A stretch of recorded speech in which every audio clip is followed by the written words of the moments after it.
നമസ്കാരം. പ്രധാന വാർത്തകൾ.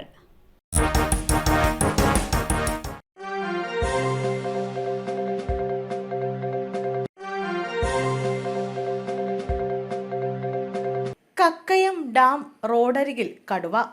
പ്രധാന വിനോദസഞ്ചാര കേന്ദ്രവും വൈദ്യുതി ഉൽപാദന കേന്ദ്രവും സ്ഥിതി ചെയ്യുന്ന കക്കയം മേഖലയിൽ കടുവയെ കണ്ടെത്തി. ഡാം സൈറ്റ് റോഡിൽ സിസിലി ബുക്ക് ഭാഗത്ത് വെച്ചാണ് വനം വകുപ്പ് വാച്ചർമാർ നടന്നു പോകുന്ന കടുവയെ കണ്ടത്.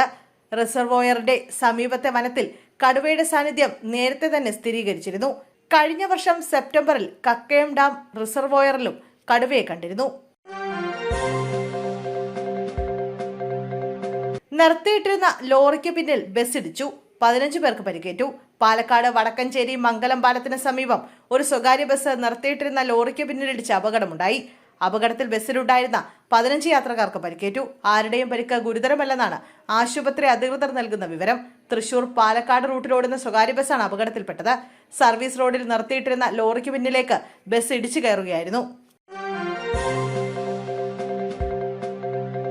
ട്യൂഷൻ സെന്ററിൽ നിന്ന് കൊടൈക്കനാലിൽ വിനോദയാത്ര പോയ 10ാം ക്ലാസ്സുകാരൻ ഹൃദയസ്തംഭനം മൂലം മരിച്ചു. കയ്പമംഗലം കാളമുറി വടക്ക് ഭാഗം മതിലകത്ത് വീട്ടിൽ റഫീഖിന്റെ മകൻ മുഹമ്മദ് അഫീറാണ് മരിച്ചത്. 15 വയസ്സായിരുന്നു. ചന്ദ്രാപിന്നി ഹൈസ്കൂളിലെ വിദ്യാർത്ഥിയായിരുന്നു. ചളിങ്ങാടുള്ള ട്യൂഷൻ സെന്ററിൽ നിന്നുമാണ് മറ്റു കുട്ടികൾക്കും അധ്യാപകർക്കുമൊപ്പം അഫീർ കൊടൈക്കനാലിലേക്ക് പോയത്. താമസ സ്ഥലത്ത് വെച്ച് ശ്വാസതടസ്സം നേരിട്ടതിനെ തുടർന്ന് ആശുപത്രിയിൽ എത്തിച്ചെങ്കിലും രക്ഷിക്കാനായില്ല. തെരഞ്ഞെടുപ്പിന് മുന്നേ NDA മുന്നണിക്ക് തിരിച്ചടി. TTV ദിനകരൻ മുന്നണി വിട്ടു. തെരഞ്ഞെടുപ്പിന് മുന്നേ BJP നയിക്കുന്ന NDAയ്ക്ക് തമിഴ്നാട്ടിൽ തിരിച്ചടി. അണ്ണാ മക്കൾ മുന്നേറ്റ ഘടകം general secretary TTV Dinakaran NDA മുന്നണി വിടുന്നതായി പ്രഖ്യാപിച്ചു.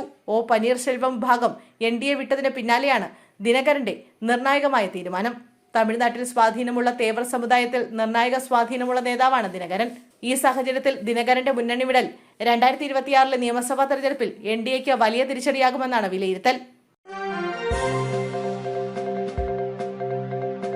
CPM നേതാവ് ഡോക്ടർ P സരിനെതിരെ ലൈംഗിക ആരോപണവുമായി ട്രാൻസ് യുവതി രംഗത്ത്. രാഹുൽ മാങ്കൂട്ടത്തിനെതിരെ ഉയർന്ന ലൈംഗികാരോപണങ്ങളെ വിമർശിച്ച് ഡോക്ടർ P സരിൻ രംഗത്ത് വന്നതിന് പിന്നാലെയാണ് ട്രാൻസ് യുവതിയും കോൺഗ്രസ് അനുഭാവിയുമായ രാഗാരഞ്ജിനി ഡോക്ടർ സരിനെതിരെ ആരോപണവുമായി എത്തിയത്. കാസർഗോഡ് വെച്ചാണ് തനിക്ക് ഡോക്ടർ സരിനിൽ നിന്നും മോശം അനുഭവം ഉണ്ടായതെന്നും അന്നൊരിക്കൽ തന്നോടൊപ്പം താമസിക്കാൻ ഡോക്ടർ സരിൻ നിർബന്ധിച്ചെന്നും രാഗാരഞ്ജിനി ഫേസ്ബുക്കിൽ കുറിച്ചു. എന്നാൽ വലിയ തോതിലുള്ള പ്രതികരണങ്ങൾക്ക് ശേഷം രാഗാരഞ്ജിനി ഈ പോസ്റ്റ് പിൻവലിച്ചു. അതേസമയം രാഗാരഞ്ജിനിക്ക് മറുപടിയുമായി P സരിന്റെ ഭാര്യ സൗമ്യ സരിൻ കുറിപ്പിട്ടു. മോശം അനുഭവമുണ്ടായ സ്ഥിതിക്ക് നിയമപരമായി തന്നെ മുന്നോട്ട് പോകണമെന്നും താൻ കൂടെ ഉണ്ടാകുമെന്നും ഏറ്റവും അടുത്തുള്ള പോലീസ് സ്റ്റേഷനിൽ പോയി എത്രയും വേഗം ഒരു പരാതി സരിനെതിരെ കൊടുക്കണമെന്നും സൗമ്യ സരിൻ കുറിച്ചു.